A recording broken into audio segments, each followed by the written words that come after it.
Llegamos al final de nuestra historia acerca del libro de Jonás. Y estamos ahora para ver el capítulo 4.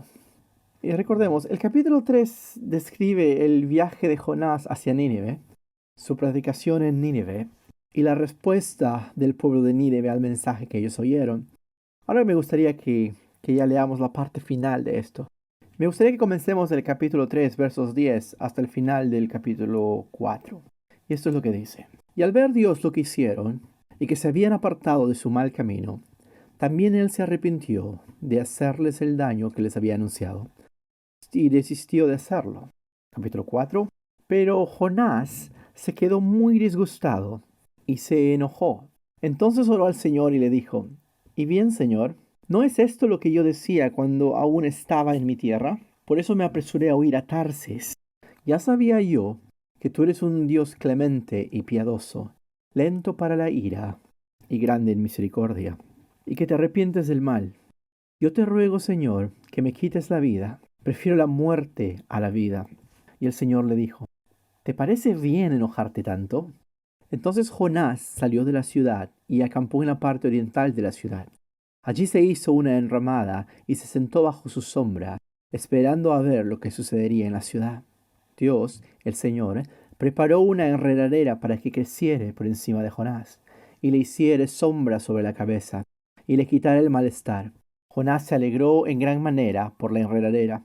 Pero al día siguiente, al llegar el alba, Dios dispuso que un gusano dañara la enredadera, y ésta se marchitó. Además, Dios dispuso que al salir el sol soplara un fuerte viento solano, y el sol le dio a Jonás en la cabeza. Este casi desmayaba y hasta deseaba morirse. Decía, mejor me sería morir que seguir viviendo. Entonces Dios le dijo a Jonás, ¿tanto enojo te causa lo que le pasa a la enredadera? Y él respondió, es tanto el enojo que me causa que hasta quisiera morirme. Y el Señor le dijo, tú sientes lástima por la enredadera, por la cual no trabajaste y a la cual no hiciste crecer. Durante una noche creció y a la noche siguiente dejó de existir. ¿Y yo no habría de tener piedad de Nínive, esa gran ciudad con más de 120,000 habitantes que no saben distinguir cuál es su mano derecha y cuál es su mano izquierda, y donde hay muchos animales? Oremos. Padre, déjanos ver con claridad este capítulo final, que nos habla acerca de una pregunta muy interesante. Si hacemos bien en enojarnos, ayúdanos a ver a plenitud lo que Jonás tiene que decirnos en este capítulo final. En el nombre de Jesús. Amén. La frase generalmente es Jonás y la ballena, ¿verdad? Eso es por lo cual todo el mundo relaciona este libro. Todos lo reconocemos así. Y lo hemos visto desde un principio que esta es una de las historias más populares y más conocidas en toda la Biblia. Y ahora llegamos al final de ella. Y podríamos decir, en base a lo ya expuesto, que lo principal en la historia se ha cubierto. Tuvimos la tormenta en el capítulo 1. Tuvimos a Jonás siendo lanzado dramáticamente al mar en el capítulo 1. Tuvimos al pez tragándolo en el capítulo 1. Luego tuvimos su cántico reflexivo.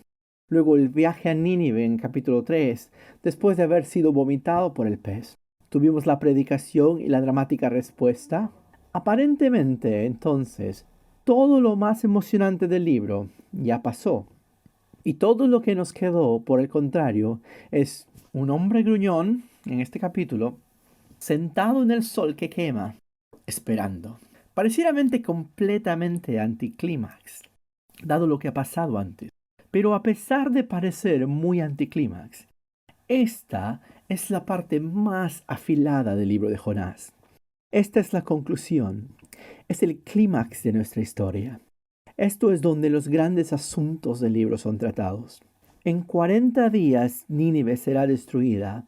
Era el mensaje central de Jonás a Nínive. Y sorprendentemente, la gente de Nínive, desde los más pequeños hasta los más grandes, creyeron este mensaje e invocaron a Dios por su misericordia. Al principio de este capítulo, Jonás está excesivamente enojado ante esa respuesta, inclusive al extremo de querer morir, como el versículo 3 nos muestra. Y su ira es muy autodestructiva. Él sale de la ciudad en el versículo 5 para ver qué sucede. Presumiblemente, para ver lo que sucede cuando los 40 días se cumplan. Ahí él espera. Este capítulo trata acerca de esperar. Esperar a ver lo que Dios va a hacer. ¿Cómo va a responder Dios al cambio de corazón aparente en Nínive? Jonás espera a ver el sol. Sale y se oculta. Sale y se oculta. Y el sol sigue saliendo y se oculta. Y continúa así por los 40 días. Y Jonás sigue esperando. Ahora, por un instante. Nosotros como lectores sabemos lo que va a pasar. Porque lo leímos en el capítulo 3, verso 10. Nosotros tuvimos un anticipo de la historia acerca de lo que estaba pasando en la mente de Dios. Pero Jonás, en este punto, no ha tenido este anticipo. Él tiene que esperar a ver lo que va a pasar.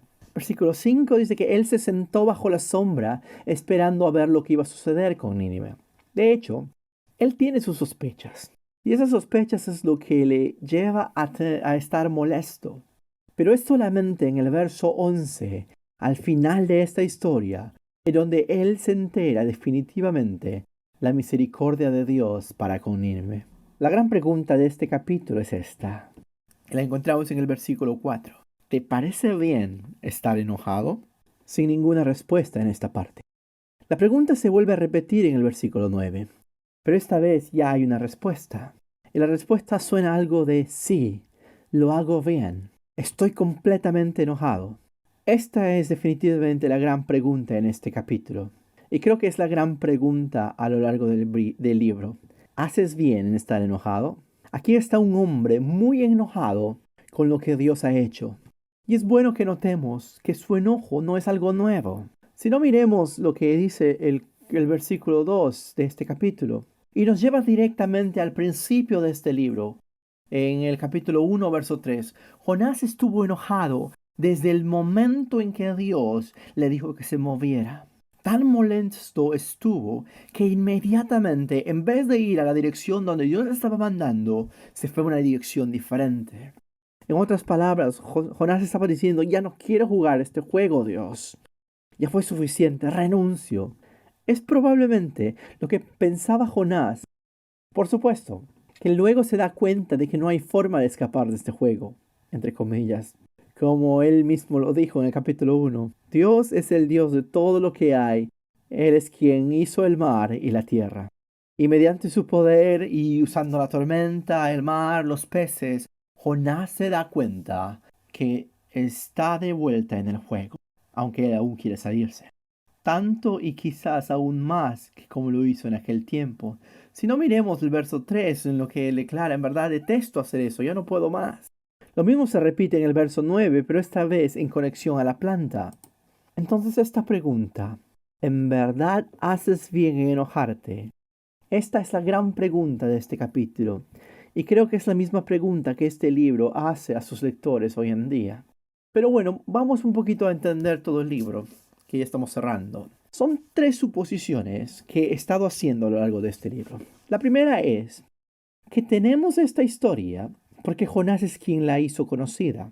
No sabemos cuándo salió a la luz, pero Jonás fue el único ser humano testigo de todos estos eventos. Entonces es razonable pensar que la información viene de él. La segunda suposición es que él cuenta la historia en contra de sí mismo. No se le ve de una manera positiva en este libro. La historia termina con un hombre gruñón, muy enojado, con quien no sabemos qué va a pasar al final del libro. Pero imagino que mientras él reflexiona, recordando la pregunta que Dios le hizo acerca de su enojo, él ahora sabe que esas son preguntas que necesitan ser formuladas. Y creo que él se da cuenta que había algo de malo con su enojo. Entonces, Jonás es la fuente de nuestra historia y Jonás la cuenta en contra de sí misma. Y la tercera asunción que hemos estado haciendo es que la historia necesita ser contado a otros.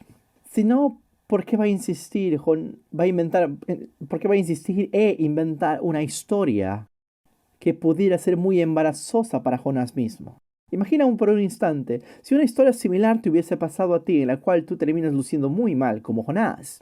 la estarías contando a otros. Lo único que puede pensar de esto es que él sabe que otros enemigos o otras personas necesitan aprender lo que él aprendió en ella, que este tipo de enojo es ilegítimo. Una de las preguntas que nos hace este libro o que nos podemos hacer en este instante es, ¿quiénes fueron sus primeros lectores? Bueno, definitivamente estos fueron israelitas, de mucho tiempo atrás. Los eventos del libro de Jonás probablemente ocurrieron a mediados del siglo 8 a.C., cuando las cosas estaban yendo muy bien allá en Israel, al último cuarto de este siglo.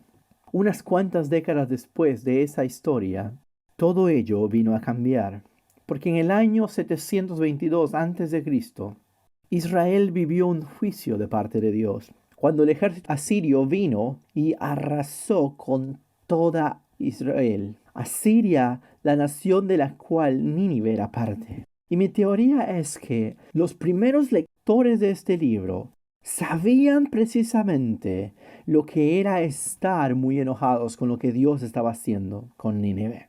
Y que ellos también tenían que formularse la pregunta, ¿realmente haces bien en estar enojados acerca de esto? Pero, ¿por qué exactamente está Jonás enojado? Tenemos cierta explicación en el verso 2. Tiene mucho que ver con la misericordia de Dios para con Nínive. Pero, ¿por qué exactamente está enojado acerca de ello? ¿Será que él detesta a los asirios y no quiere que Dios tenga misericordia con ellos? ¿O será que él prefiere o preferiría estar en casa continuando su ministerio exitoso entre los israelitas a que estar ahí en el desierto mirando lo que sucede con Nínive? ¿O será porque está extrañando la comunidad y el estatus que tenía allá en Israel? O tal vez de pronto será porque él ve en el llamado de Dios a Nínive una señal de que los días de misericordia y privilegios para Israel están llegando a su fin. Y Dios está llevando sus privilegios a otro lugar. ¿Y será que debido a ello, su obra allá en Israel, que ha sido buena, finalmente va a mostrarse infructífera? Son preguntas que podemos hacernos, ¿verdad? La verdad es imposible saberlo. Podría ser una combinación de esto o aquello. El pasaje no nos da ninguna información sobre ello.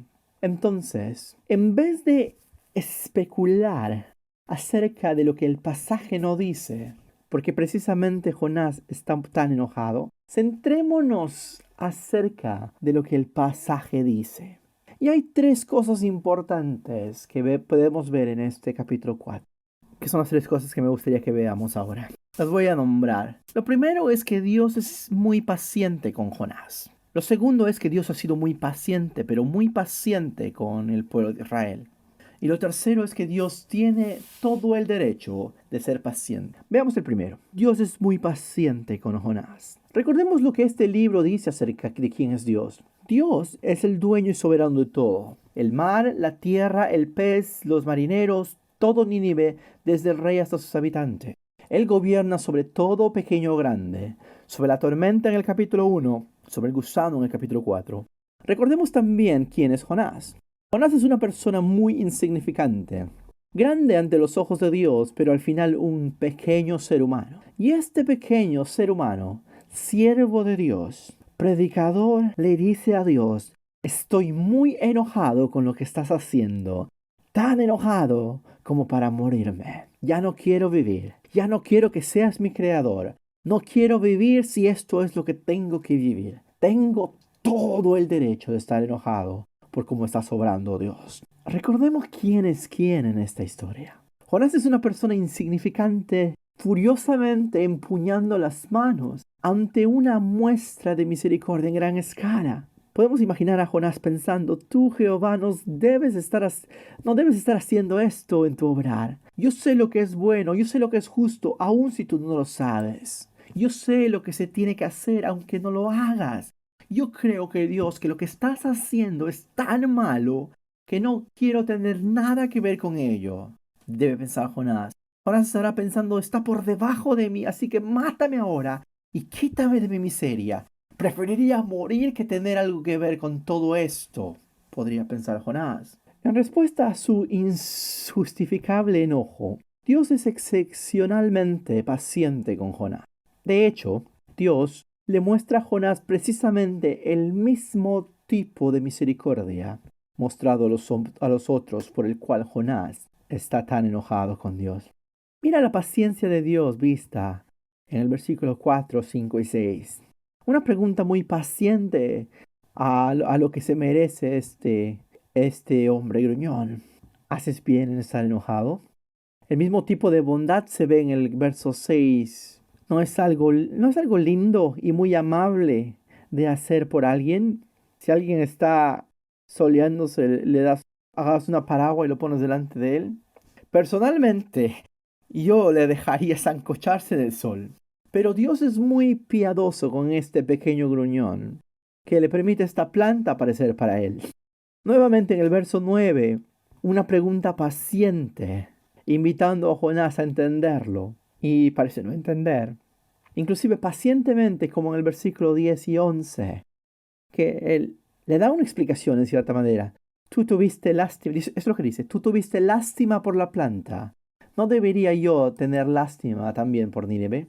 Fíjense la relación de Dios con Jonás y cuán paciente él es. Le muestra paciencia a través de preguntas e incluso le da una explicación una y otra vez. En este capítulo, Dios es muy, pero muy paciente con Jonás. Pero, ¿por qué tanta paciencia? ¿Por qué este capítulo pareciera centrarse en la paciencia? Aparte del hecho de mostrarnos cuán paciente Dios es, ¿no será que por lo fácil que este tipo de enojo puede aparecer en el pueblo de Dios? Es muy fácil para nosotros desestimar a Jonás como profeta, pensar que es un profeta gruñón y desobediente. Pero si esta historia está acá, es porque otros necesitan saber cómo Jonás pensaba acerca de Dios y cómo Dios se relacionaba con Jonás. Entonces debemos de pensar que no es tan poco común para el pueblo de Dios estar enojados con lo que Dios hace. Entonces, por un instante, pongámonos en los zapatos de los primeros lectores de este libro. Imaginemos que han pasado algunos años desde la visita de Jonás a Nínive. Dos cosas serían completamente claras para estas personas en aquel tiempo, viviendo 2 décadas después. La primera sería que los asirios están viniendo por ellos. Ellos eran una fuerza militar devastadora al final de este siglo. O tal vez de pronto ya estaban en medio de ellos cuando ellos leían este libro. Y les sería muy claro a ellos en este tiempo que el aparente cambio de corazón mostrado por Nínive en el capítulo 3 no era duradero y que su arrepentimiento era temporal. Lo segundo que quedaría claro para estos lectores era que Dios los había traído. Los asirios habían venido debido a la desobediencia de Israel. La paciencia de Dios para con Israel se había acabado. Esta nación que en algún tiempo fue privilegiada, ahora estaba siendo atacada y destruida por un enemigo feroz ante la orden de Dios. Ahora, junte estas dos causas, ¿qué podrían pensar ellos? Imagínense lo que ellos podrían decir, algo como esto. Nosotros hemos perdido nuestros privilegios en las manos de estos asirios. ¿Y tú, Dios, haces esto? ¿Cómo puede ser correcto que hayas tenido misericordia con gente como estos asirios, como estos de Nínive? ¿Cómo puede ser posible? Es muy fácil entender cómo una generación posterior puede estar muy enojada ante la misericordia de Dios, ante un pueblo tan inmerecido y despiadado. Y ellos pueden decir, pero Dios, no es solamente que son inmerecidos y despiadados, sino que, ¿qué es lo que van a hacer con nosotros? ¿Y qué es lo que va a pasar con nosotros y lo que nosotros vamos a perder como resultado de ello? Jonás cuenta la historia acerca de la misericordia y la paciencia de Dios para con él. Una criatura completamente inmerecedora, como ha sido revelado en este libro. Si la paciencia de Dios con Nínive es un problema, recuerden, dice Jonás, que Dios fue muy, pero muy paciente conmigo. Entonces, Dios fue muy paciente con Jonás. Ahora veamos la segunda parte. Dios ha sido muy, pero muy paciente con el pueblo de Israel. Está bien claro desde el principio del libro que Jonás sabía lo que Dios iba a hacer. ¿Cómo lo sabía? Aquí en el verso 2 descubrimos cómo sabía. Jonás conocía su Biblia. Y en el verso 2, él cita la Biblia. Esto es una cita famosa. Son palabras de Dios a Moisés en el libro de Éxodo, capítulo 34. Jonás sabe muy bien cómo es Dios debido a las Escrituras. Y entonces él sabe lo que Dios probablemente va a hacer con Nínive, porque él conoce al Dios de la Biblia. Y lo que él lee es: y bien decía, Señor, ¿no es lo que yo decía cuando aún estaba en mi tierra? Por eso me apresuré a oír. Yo sabía que tú eres un Dios clemente y piadoso, lento para la ira, grande en misericordia, y que te arrepientes del mal. Sin embargo, por todo lo que conoce acerca del carácter de Dios, hay algo que se ha olvidado. La verdad es que esa maravillosa cita del libro de Éxodo, capítulo 34, viene en un escenario particular, justamente en el principio de la historia del pueblo de Israel como nación. Justo después de que el pueblo de Israel fueron rescatados de la esclavitud en Egipto, Dios los lleva al monte Sinaí y les da sus mandamientos y les convierte en su pueblo y los exhorta a permanecer fieles, el verdadero misericordioso Dios. ¿Y qué es lo que hacen? Pues inmediatamente ellos se muestran infieles. Hacen un becerro de oro como una ayuda para adorar a Jehová. Es un acto terrible de rebelión y desobediencia, justo al comienzo de su vida nacional. La completa relación de Dios con Israel casi termina antes de haber comenzado. Y en esa situación es que Dios dice estas palabras acerca de su inmenso amor y su perdón para con ellos. La Biblia nos enseña desde el principio que el pueblo de Israel solo existió debido a la inmerecida misericordia mostrada para con ellos. Jonás había sido un profeta fiel en Israel, pero no era cierto que el pueblo de Israel había sido un pueblo fiel. Cualquiera de los privilegios que Israel alguna vez haya disfrutado habían sido absolutamente inmerecidos, y el hecho de que la nación aún existiese es la consecuencia de la completa inmerecida misericordia de Dios. Para que Jonás arda en enojo con Dios al mostrar misericordia con un pueblo inmerecido como los de Nínive, él tenía que haberse olvidado o perdido de vista la historia del pueblo de Israel. Entonces, Dios podía preguntarle directamente a Jonás, como este capítulo: ¿haces bien en estar enojado? Y Jonás diría: sí, hago bien. Yo sé lo que ese pueblo es, y sé que no se están arrepintiendo realmente, y sé lo que van a hacer. Y podríamos aplicar esta pregunta para aquellos lectores de israelitas de aquel tiempo. ¿Hacen bien en estar enojados? Podemos escucharlos decir: sí, hacemos bien. Este pueblo de décadas después podía responder eso. Dirían: porque sabemos que no va a durar. Sabemos que no ha durado, sino mira lo que están haciendo ahora con nosotros. Pero tal vez nos preguntamos nosotros mismos, y puede ser una pregunta directa para Israel también. ¿Alguna vez la nación de Israel fue merecedora de recibir las misericordias de Dios? ¿Alguna vez el arrepentimiento de Israel fue en algún momento el correcto? ¿Fue profundo y duradero?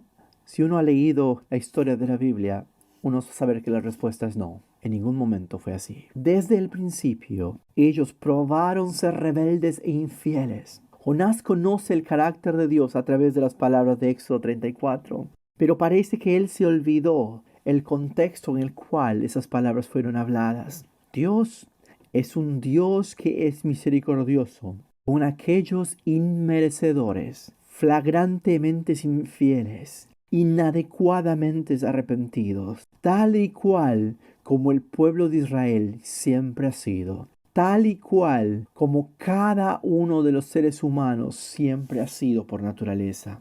Dios es misericordioso con todo tipo de gente. Esa es la forma que Él siempre ha sido. Ese es el tipo de Dios que es Él.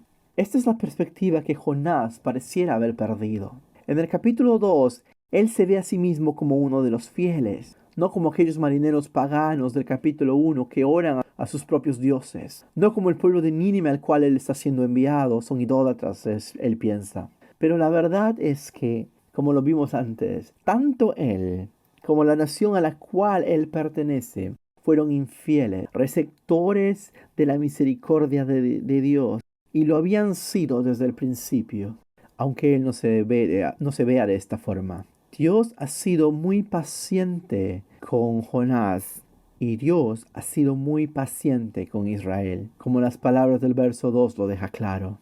Pero el reloj está que avanza y la paciencia de Dios para con Israel se está acabando. Entonces hemos visto que Dios ha sido muy paciente con Jonás. Dios ha sido muy pero muy paciente con Israel. Ahora veamos la parte final. Dios tiene todo el derecho de ser paciente. ¿Fue muy amable Dios con Jonás o no? Fíjese, le da una planta, le da una enredadera lo suficientemente grande como para darle sombra.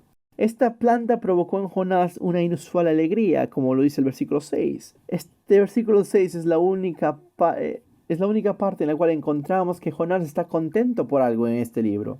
¿Eso no es bondadoso nuestro Dios? Definitivamente que sí, ¿verdad? Puesto que hace algo realmente maravilloso para traer algo de gozo a este pequeño hombre gruñón, quien estaba que se acaloraba más y más en el desierto. Dios tiene el derecho de hacer eso. Él tiene el derecho de ser generoso. Él tiene el derecho de proveer una enredadera, una planta como ello, aún para un hombre tan gruñón y de comportamiento horrible como este. Pero al mismo tiempo, él también tiene el derecho de quitárselo. Pero Jonás no está muy de acuerdo con ello. Vemos en los versículos 7 y 8 que cuando la planta desapareció, una vez más encontramos a Jonás hirviendo en enojo. El día de ayer estaba feliz porque tenía una planta que le daba sombra en medio del desierto. Hoy está recontra enojado porque Dios ha quitado la planta de su lado y está tan furioso que quiere hasta morir. Aquellos de nosotros que hemos estado enojados y furiosos con Dios, tal vez se nos sea familiar este proceso. Pequeños momentos de gozo, de regocijarse en cosas muy pequeñas, seguidos de momentos de una furia ardiente cuando tienen que lidiar con pérdida. Una vez más, la pregunta sobre la paciencia regresa. Jonás, ¿te parece bien estar enojado por la planta? Jonás pensará, por supuesto, era mi planta, tú me la diste, estoy súper enojado que me lo quitaste. La pregunta sobre la paciencia regresa. Y en el versículo 10 encontramos al parecer una explicación de Dios. Jonás, tú te enojas, pero tú no trabajaste por esta planta. Ni siquiera la creaste. Sencillamente creció junto a ti dándote sombra, mas no era tuya. Siempre fue un regalo. Siempre fue un generoso regalo en misericordia. Eso es todo lo que fue. Jonás no era su creador y francamente, dice Dios, tampoco tenía un buen interés en la planta. Su interés era pequeño. La verdad que Dios es el creador y Él es el dueño de todo. Él se interesa íntimamente por todo lo que Él ha hecho. Él tiene el derecho de ser paciente con lo que Él ha hecho, aun si está en rebelión en contra de Él. Dios tiene el derecho de ser paciente con Nínive, a pesar de su orgullo arrogante, su violencia real y despiadada y merecedora de juicio. Él tiene el derecho de ser paciente con Jonás, a pesar del hecho de que éste sea un pequeño gruñón y desobediente, y que su rebelión orgullosa sea completamente inapropiada para un profeta de Dios. Dios tiene el derecho de ser paciente con Israel, a pesar del hecho de que su existencia y todos sus privilegios solamente hayan sido una consecuencia de la misma misericordia inmerecida que Dios ha mostrado con Nínive. Él tiene el derecho de ser paciente con lo que ha creado. Nosotros los seres humanos a menudo siempre estamos enojados con lo que Dios está haciendo. Y a menudo lo que nos enoja en sobremanera es que parecería que Dios no está haciendo la cosa correcta. Él no parece estar actuando con justicia en el mundo. Dios no parece estar haciendo lo que nosotros haríamos si fuésemos Él. Dios está mostrando misericordia a Nínive y no juicio, y nos molesta. Jonás mismo está, ¿dónde está el juicio de Dios? Tal vez está enojado con él. Y esto es muy similar a como nosotros pensaríamos también. Hay una frase muy famosa de Robert De Niro en la cual él lo resume todo. Él dice, si hay un Dios, él tiene mucho que responder. Y la verdad que mucha gente piensa precisamente de esta forma. Que si hay un Dios, tiene mucho por qué responder. porque Él no está obrando como nosotros lo haríamos. Mucha gente que piensa, no puedo aceptar que Él está permitiendo que pase esto o aquello. Y muy a menudo esto se relaciona mucho cuando vemos a la gente salirse con la suya. Frases muy populares como esta, voy a nombrar algunas frases. ¿Cuántas veces no ha escuchado él? No puedo creer que Dios permita esa dictadura continuar. O, oh, si en verdad hubiera un Dios, no dejaría que Corea del Norte siga continuando como está. Oh, si en verdad hubiera un Dios, Él calmaría los problemas en Siria en un instante. Oh, si en verdad hubiera un Dios, no permitiría que este gobernante corrupto y sanguinario siga en poder. O no puedo creer que Dios permite que ese líder de la iglesia continúe manipulando e hiriendo en tal forma al pueblo de Dios. ¿Acaso no sabe Dios que el arrepentimiento de ese líder es falso y superficial? Yo lo sé. O cosas como, o gente puede decir, no puedo creer que Dios permita a esa persona horrible evadir la justicia descaradamente, mientras gente inocente paga por crímenes que no hizo en prisión. No puedo creer que aquella persona que me hizo tanto daño esté prosperando y yo a quien hirieron continúo sufriendo con los efectos de su mal comportamiento. No puedo creer que Dios esté permitiendo eso. ¿Por qué lo hace? Estas frases son realmente difíciles en situaciones personales, cuando somos privados de posiciones de privilegios, y en especial cuando sospechamos o sabemos que aquellos que prosperan se importan poco o casi nada por Dios. Y estas situaciones formulan muchas preguntas furiosas acerca del juicio de Dios, que muy rápidamente se transforman precisamente dentro de ese obstinado desprecio voluntario, iracundo o hacia Dios, que nosotros sabemos que hay mucha gente que lo tiene. Si verán, Jonás se comporta como alguien de Nínive en su actitud hacia Dios en este libro. Nosotros también podemos ver este mismo tipo de actitud dentro de los cristianos, hacia las distintas posiciones de cambio en nuestra sociedad. Y muchas veces nos encontramos escandalizados ante la pérdida de esto o aquello. La pérdida de nuestra posición, el hecho de que ya nadie nos escucha, levantamos protesta tras protesta de los cristianos acerca de las cosas que se están perdiendo. Ahora muchos de ellos son buenas y legítimas, diríamos, pero algunas veces hay una ira acerca de la protesta que refleja una asunción camuflada que tenemos el derecho de esto o aquello. Tenemos el derecho de ser tratados de tal o cual forma. Como alguien dijo alguna vez de una forma muy equivocada, somos hijos de un rey y nos merecemos un sitio en su mesa y ser tratados como hijos de rey. O como alguien más podrá decir, es que como somos cristianos es hora que tomemos el poder, pues nuestro Dios tiene poder. Y a decir verdad, mi querido amigo y hermano que me escucha, hemos vivido un tiempo de mucho privilegio en nuestra sociedad, con libertad para predicar el Evangelio, reunirnos en grupos, tiempo de respeto a los principios correctos del matrimonio entre el hombre y la mujer y demás. Pero este privilegio no es un derecho, nunca lo ha sido, no lo es, ni lo va a ser, al menos no en este mundo. Algunas veces Dios hace cosas que no nos gusten y las encontramos completamente desagradables, que atentan contra nuestros principios. Y desde donde los vemos, algunas veces pensamos que Él hace esto porque en verdad no se interesa mucho por nosotros o está distraído. Frases como, si en verdad le importara, Dios no dejaría que esto suceda en la sociedad. O si en verdad le importara, no dejaría que esto pase allá en el mundo.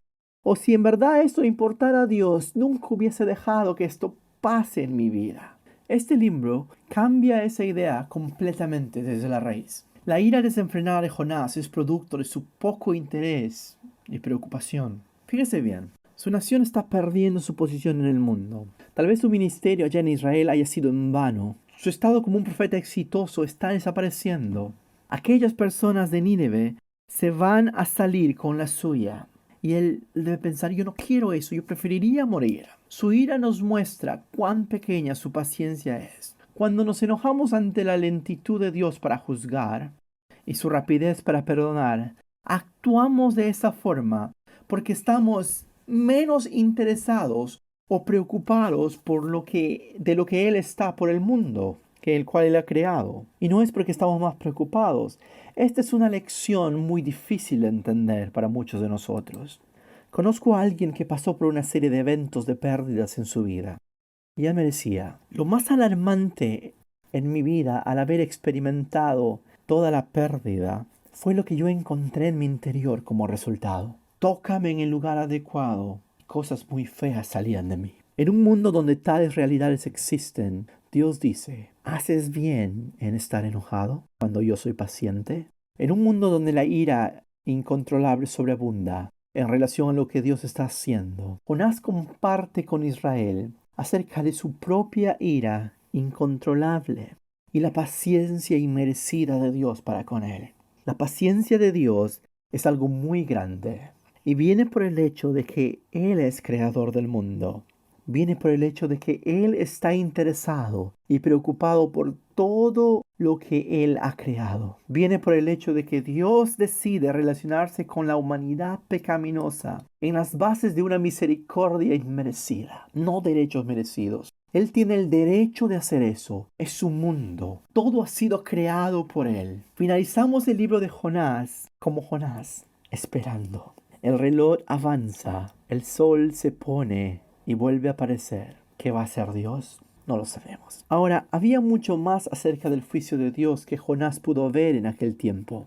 Eventualmente Israel fue juzgada al final. La misericordia se agotó. También Asiria fue juzgada y parece que al final Jonás se arrepintió de su rebelión, de ira. Si no, no creo que de otra forma tuviéramos este libro. No creo que lo haya escrito si aún estaría enojado. Pero por el momento, para Jonás, Nínive e Israel tienen la misericordia para ser tomada. Dios es muy paciente con ellos. Nosotros sabemos mucho más de lo que ellos sabían acerca de la paciencia de Dios. Mucho más de lo que ellos sabían acerca de la misericordia de Dios. Sabemos que todo el esfuerzo que Dios tuvo que llevar para hacer que la justicia de Dios y la misericordia puedan andar de la mano. Dios envió a su único Hijo a este mundo para sacrificarse por todo el pecado, absorbiendo en sí mismo toda la injusticia de este mundo, todo el dolor, la hostilidad y la rebelión, para que nosotros los rebeldes podamos alcanzar misericordia. Nosotros sabemos más acerca de la capacidad de Dios por misericordia que ellos, pero también hay mucho de lo que no sabemos. ¿Cómo Dios va a hacer todo, que todo lo malo desaparezca y persevere lo bueno? ¿Cómo lo hará? No lo sabemos, pero Él es suficientemente grande para hacerlo. Y cuando estemos al borde de caer en esa ira incontrolable por algo que Dios está haciendo que no nos guste, sería bueno preguntarnos, ¿en verdad esto es porque somos más justos que Dios es y más preocupados por el bien de lo que Él está? ¿O será como Jonás, que sufre un reflejo de nuestra insignificancia, de lo pequeño que somos, de que no podemos entender de lo que está Dios haciendo o lo que Él hará al final? Haces bien en enojarte, Jonás. Haces bien en enojarte por cómo Dios actúa. Es la enseñanza más firme de este libro.